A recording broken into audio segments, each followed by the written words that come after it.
Mesdames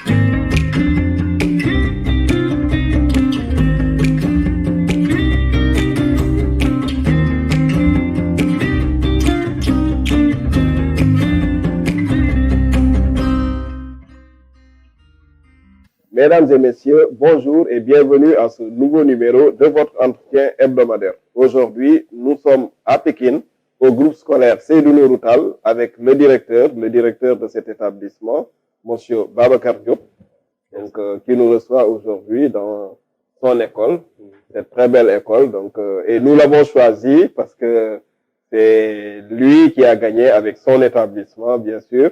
Donc la première édition de l'émission Carte École pour une couronne. Donc, bonjour, Monsieur Diop. Bonjour, Monsieur Sarr. Donc, merci beaucoup de nous avoir reçus chez vous aujourd'hui.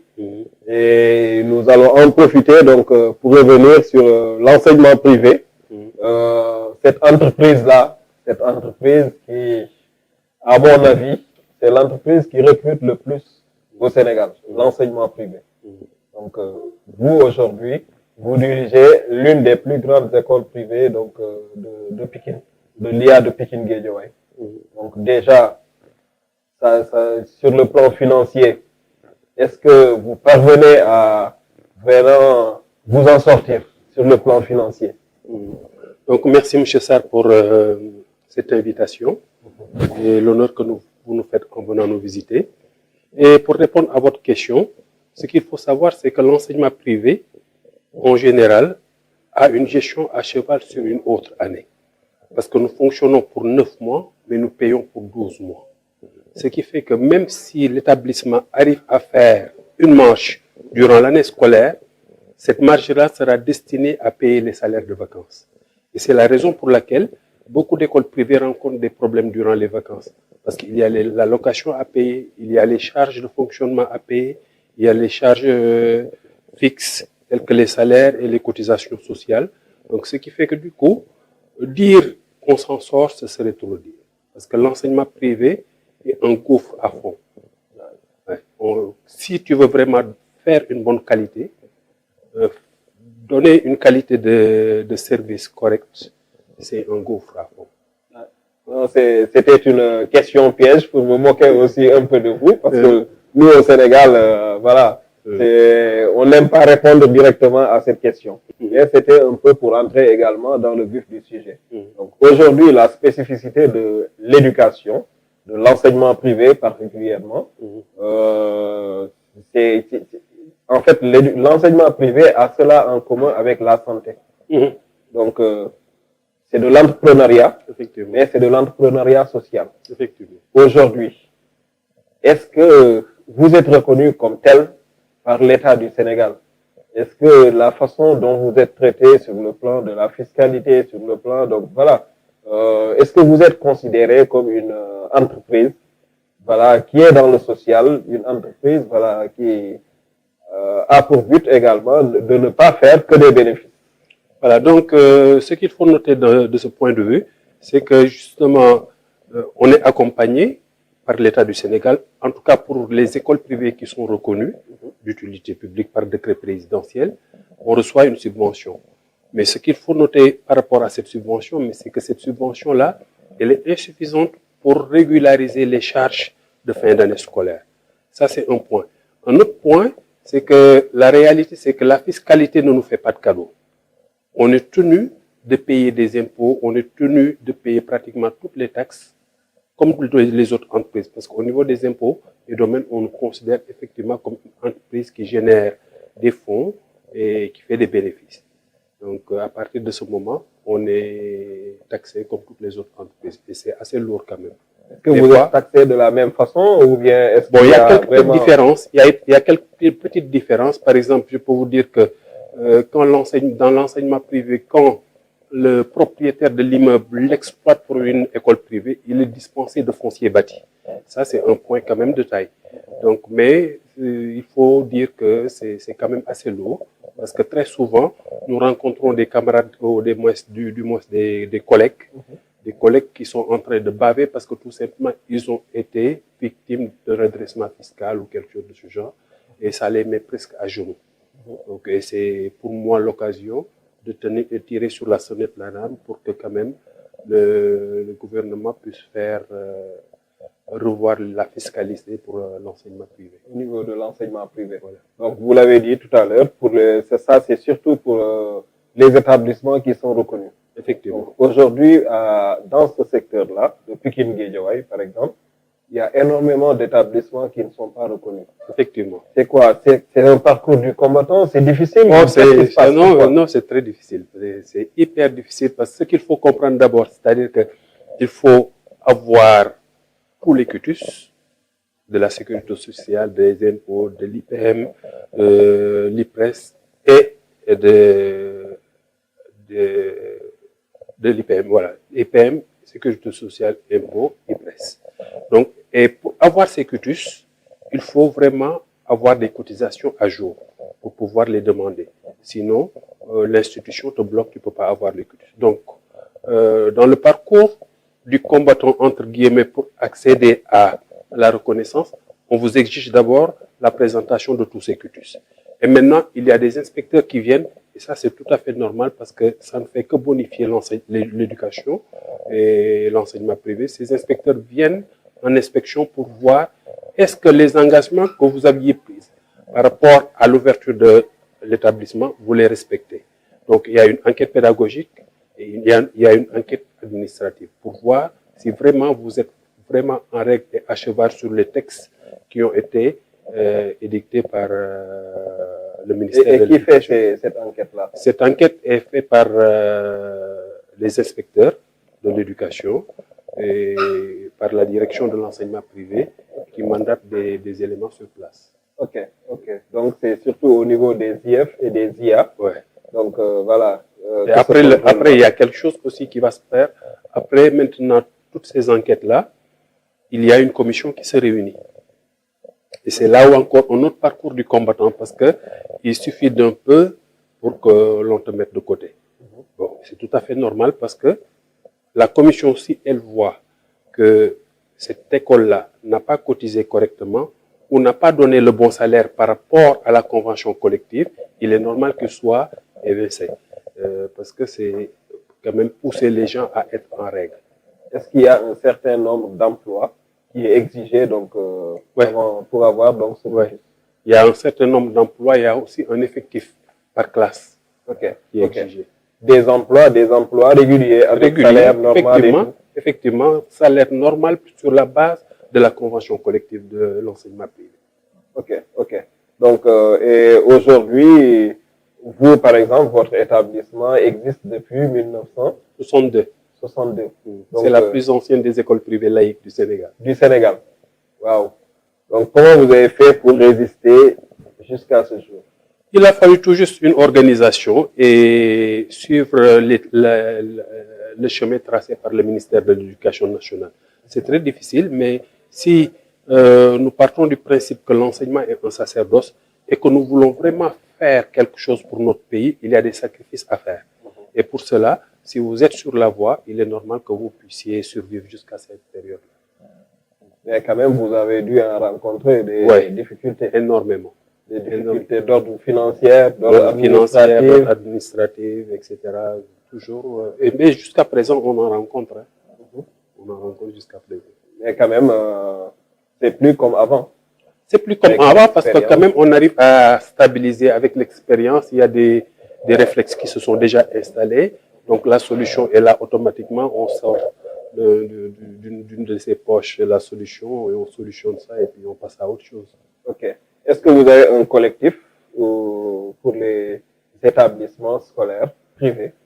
Oui. Il y a l'UNEPLAS, c'est l'Union nationale des écoles privées laïques du Sénégal. Donc c'est un syndicat qui regroupe pratiquement tous les directeurs d'enseignement privé laïque. C'est un syndicat ou une association? Bon, on peut dire que c'est un syndicat en quelque sorte, mais un syndicat pas très actif quand même. Mais ça regroupe le patronat et on est affilié aussi à la CNES. Donc, et on a formé la Fédération de l'éducation et de la formation, la FEF. Donc on est là-dedans. Et au niveau donc des subventions de l'État, donc aujourd'hui, déjà, est-ce que vous bénéficiez de ces subventions? Comment faire? Donc, comment une école privée peut-elle faire pour bénéficier de cette subvention? Y a-t-il des conditions qui sont incontournables? Effectivement. Effectivement. La première condition déjà pour avoir une subvention de l'État en tant qu'école privée, c'est d'être reconnu d'utilité publique par décret présidentiel. Et c'est le parcours que j'avais donné tantôt. Il faut une enquête administrative, une enquête pédagogique, une commission qui se réunit pour attester que celui-là est en règle par rapport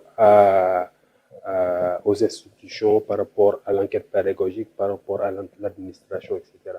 Et ceci va te permettre maintenant d'aller déposer auprès du ministère une demande de subvention où tu feras la déclaration de tous les enseignants que tu as. Cela va te permettre aussi de pouvoir bénéficier des primes aux examens et concours. Parce qu'il faut savoir aussi que les examens et concours, par rapport au nombre d'admis que tu as, il y a des retours quoi, sur le nombre d'admis que tu as à l'entrée en 6e, au BFM et au bac. Ok. Et généralement, ces subventions tournent autour de combien?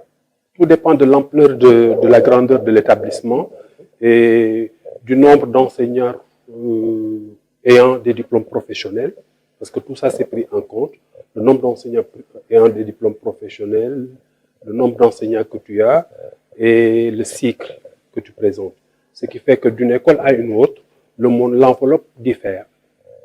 Celui qui est à l'élémentaire, par exemple, peut ne pas avoir le même montant que celui qui est au moyen, ou même peut avoir le plus, parce qu'il a plus d'enseignants ayant des diplômes professionnels. Donc, c'est des calculs qui sont faits sur ces bases-là. Okay. Et le montant, la fourchette, ça varie d'année en année, parce que ce qu'il faut savoir aussi, c'est que le montant de la subvention n'est pas fixe. Parce que tout dépend du nombre d'écoles qui déposent. Si durant la commission de reconnaissance, on a beaucoup d'écoles qui sont passées, le ratio diminue. Et c'est tout à fait normal. Et donc, c'est là où demander cette subvention pour l'avoir. Il faut la demander d'abord pour l'avoir. Mais c'est là où j'en profite pour lancer un cri de cœur à l'État pour quand même qu'on nous augmente l'enveloppe destinée aux Aujourd'hui, un établissement privé peut choisir donc de ne pas toucher à cette subvention. Un établissement qui se porte à merveille, par exemple. Voilà. Donc voilà, qui est vraiment sur le plan financier et voilà, peut choisir de ne pas y aller. Oui. Okay. Parce que quand tu ne déposes pas de demande, tu n'as pas de subvention. Okay. Mais je ne vois pas l'école privée reconnue qui va laisser cette manne-là passer sous son nez. Et par rapport au privé catholique, aujourd'hui, la réglementation donc, qui est là par rapport au privé catholique, est-ce que c'est la même réglementation? On est régi par les mêmes textes. Okay. L'enseignement privé, catholique et tout.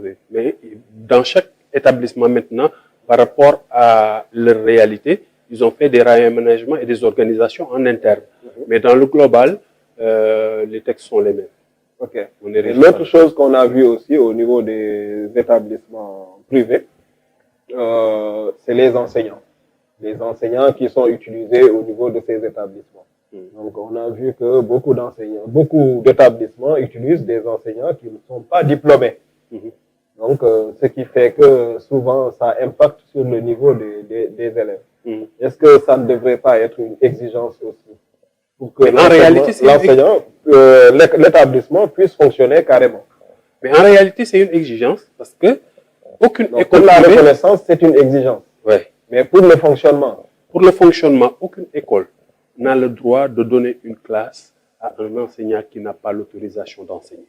Avoir l'autorisation d'enseigner suppose d'abord présenter ses diplômes. Ses diplômes académiques. Ses diplômes académiques. Maintenant, quand il s'agit de diplômes pédagogiques, là c'est autre chose. Et c'est là où je demanderai quand même que l'État nous appuie en formant les éléments du privé. Parce qu'à un moment donné aussi, il a été question que le privé recrute les sortants donc de l'école normale supérieure, qui est devenue aujourd'hui la FASTEF. Effectivement. Aujourd'hui, est-ce que les écoles privées sont donc en mesure de recruter ces éléments-là? sur le plan salarial. Ouais. Moi, personnellement, j'ai un élément déjà qui vient de la FASTEF. Il y a un autre qui va bientôt signer un contrat. Il était en position de stage. Il va signer avec nous un contrat. C'est possible. Hein? Ok. Parce que quoi qu'il en soit, quelle que soit la formation que cet élément-là va recevoir de la FASTEF ou de quelque autre structure que ce soit, il va venir pour s'adapter à la convention collective de l'enseignement privé qu'il emploie. Ok. Et aujourd'hui, si, par exemple, l'État voulait faire ce que vous venez de demander, c'est-à-dire former vos enseignants, comment ça se ferait concrètement? Ce serait tout simplement demander à toutes les écoles du moins de faire des propositions par rapport aux éléments qu'ils veulent former. En ce qui me concerne, par exemple, j'ai eu à le faire personnellement, à prendre un de mes éléments qui a eu tous ses diplômes professionnels ici et à l'envoyer, par exemple, au niveau de l'école des maristes. Comment ça s'appelle encore? Pour Sainte-Marie. Ouais, ils ont un volet supérieur. Okay. Donc, il est là-bas, il est parti là-bas pour faire une licence en sciences de l'éducation et un master en sciences de l'éducation. Et cela me bonifie en tant qu'école privée. Mais c'est quelque chose que j'ai dû payer personnellement. Mais si j'avais l'accompagnement de l'État, ce serait une aubaine. Cela me permettrait de pratiquement envoyer tous mes éléments là-bas. Oui, non, mais vous êtes une exception. C'est d'ailleurs pour la raison pour laquelle, chers téléspectateurs, nous avons choisi de faire cette émission avec lui. Parce qu'il a un esprit entrepreneurial très développé. Merci. En tant que directeur d'établissement privé. Donc, mais là, c'est pas donné à tout le monde. Et si je vous ai posé la question, c'est que les inspecteurs qu'on a au niveau des IF et au niveau des IA ont déjà du mal à vraiment vérifier, voir donc tout ce qui se passe dans les établissements publics. Donc, vous, est-ce qu'il vous est arrivé de recevoir ces inspecteurs qui viennent des IF et des IA donc pour un contrôle donc de ce qui se fait comme enseignement chez vous? Je crois qu'à partir de maintenant, il faut revoir le ratio inspecteur-école. Parce que quand l'inspecteur est débordé par le nombre d'écoles qu'il a en charge, il ne peut pas tout faire. Parce que quoi qu'on dise, c'est une seule personne. Donc une personne sans voiture, sans moyen de locomotion, etc., qui va se déplacer vers les établissements pour faire des inspections, c'est pratiquement intenable. Donc d'où l'intérêt pour l'État de multiplier le nombre d'inspecteurs qui vont être sur le terrain. Donc, je peux vous dire, par exemple, que chez nous, par exemple, on reçoit rarement la visite d'inspecteurs dans ce sens. Parce que, tout simplement, ils sont toujours là à suivre, par exemple, les éléments qui vont faire des diplômes professionnels. Maintenant, si on avait un inspecteur pour les diplômes professionnels, un autre pour faire le tour des écoles, peut-être qu'on pourrait avoir dans ce ratio-là. Est-ce qu'il n'y a pas non plus cette possibilité, donc, avec les CRFPE, voilà, d'avoir des sessions de formation, par exemple un établissement qui vient voir le CRFPE pendant les vacances pour dire je veux un mois, une session d'1 mois donc pour mes enseignants. Est-ce que des choses de ce genre, cette possibilité-là, je ne l'ai pas encore exploitée. Je ne me suis jamais posé cette question. Je ne sais pas s'ils ont ouvert cette possibilité-là aux écoles privées. Et ça me met la puce à l'oreille. Je vais déjà me rapprocher d'eux pour voir si c'est une possibilité qui existe. Et ce serait très intéressant. Ok. Donc, mais au-delà de ces activités pédagogiques, on a vu également qu'au niveau de Seydou Nourou, les activités extramuros sont très développées. Ouais, effectivement, ça fait partie quand même des éléments que nous mettons en avant parce que tout simplement, nous partons du principe qu'il y a éducation, mais il y a aussi formation. Et dans l'éducation, la partie extramuros, elle est très importante. Et c'est la raison pour laquelle on veut vraiment que l'enfant que nous avons entre les mains puisse s'épanouir et être un bon citoyen de demain. Et dans ce sens, nous voulons leur donner des concepts. Par le biais du gouvernement scolaire, on essaie de mettre en place un dispositif qui va permettre à l'enfant de vivre carrément une gestion étatique, mais en interne. Donc, il y aura le ministre de l'Environnement qui va faire des démarches, qui va poser des actes et qui va essayer de les réaliser. Le ministre de la Santé de même, qui va faire appel à un neurochirurgien récemment, par exemple, parce qu'il a remarqué que beaucoup d'élèves ont des crises, etc. Il a fait appel à un neurochirurgien qui est venu ici pour faire une conférence et expliquer aux enfants qu'est-ce qui se passe et pourquoi cela. Donc, c'est des éléments que nous posons pour quand même permettre à l'enfant de pouvoir s'épanouir, donc grandir de l'intérieur vers l'extérieur. Donc, c'est des éléments vraiment très, très importants pour nous, en tout cas. C'est notre vision de l'éducation. Et c'est la raison pour laquelle nous mettons beaucoup de moyens sur ça. Et aujourd'hui, avec les anciens élèves qui sont passés par Seydou Nourou et autres, donc est-ce que ça conforte votre idéologie dans ce domaine ou bien effectivement. Et c'est l'occasion pour moi de faire un petit coucou à retrouver groupe scolaire Seydou Nourou. C'est des anciens. Ils ont un groupe qui est très dynamique. D'ailleurs, c'est eux qui avaient financé la distribution des prix de l'année dernière. Vraiment, je vois que le retour que nous avons par rapport à ces activités-là ont fait que les enfants se sentent dans leur famille au sein de l'école. Et ça, c'est important. Même quand ils sortent de l'école, ils veulent toujours garder le contact avec nous. De temps en temps, c'est des coups de fil, ou bien ils passent en pèlerinage, etc. Tout récemment, il y a quelqu'un qui a frappé à mon porte. Je dis entrez. Il se met à la porte et il est au garde-boue. Colonel Samassa. Donc, un colonel qui vient comme ça et qui salue de cette façon en civil. Donc, c'est quelque chose qui nous a beaucoup touché. Et il a dit vraiment énormément de choses qui l'ont marqué dans son cursus ici à l'école. Il y en a plusieurs exemples. Hein. Okay. Et je crois que ce sont ces activités-là qui vont permettre à l'enfant de s'adapter dans cet environnement et de considérer l'école comme sa deuxième famille. Depuis quand vous êtes directeur de cette école? En 1999. 1999. Donc, avant votre apprentissage? Avant, j'étais surveillant général. J'ai été surveillant général, j'ai été à la comptabilité comme caissier. J'ai été aussi surveillant. Après, j'ai commencé à donner des cours d'informatique. Et à la fin, je suis devenu le directeur. Cet esprit entrepreneurial, d'où est-ce que ça vient? Bon, moi, il y a des formations spécifiques. Voilà, effectivement, il y a des formations spécifiques que j'ai eu à faire. Par exemple, j'ai eu à faire une maîtrise en programmation neurolinguistique. J'ai eu à faire une formation en comptabilité gestion. J'ai eu à faire aussi une formation d'analyste programmeur. Donc, ce qui fait que cette touche-là m'est venue peut-être de la formation que j'ai reçue à travers ces différents ateliers, etc. Et aujourd'hui, quels sont, à votre avis, qu'est-ce qu'il faudrait pour que réellement l'enseignement privé laïque puisse déjà retrouver, donc puisse avoir cette place qu'il doit avoir, une place centrale au niveau, donc voilà. Il y a d'une part une responsabilité. Donc cette responsabilité-là nous incombe, nous, directeurs d'école privée, parce que nous devons nous organiser, prendre des décisions ensemble et cheminer ensemble et non nous regarder comme des concurrents.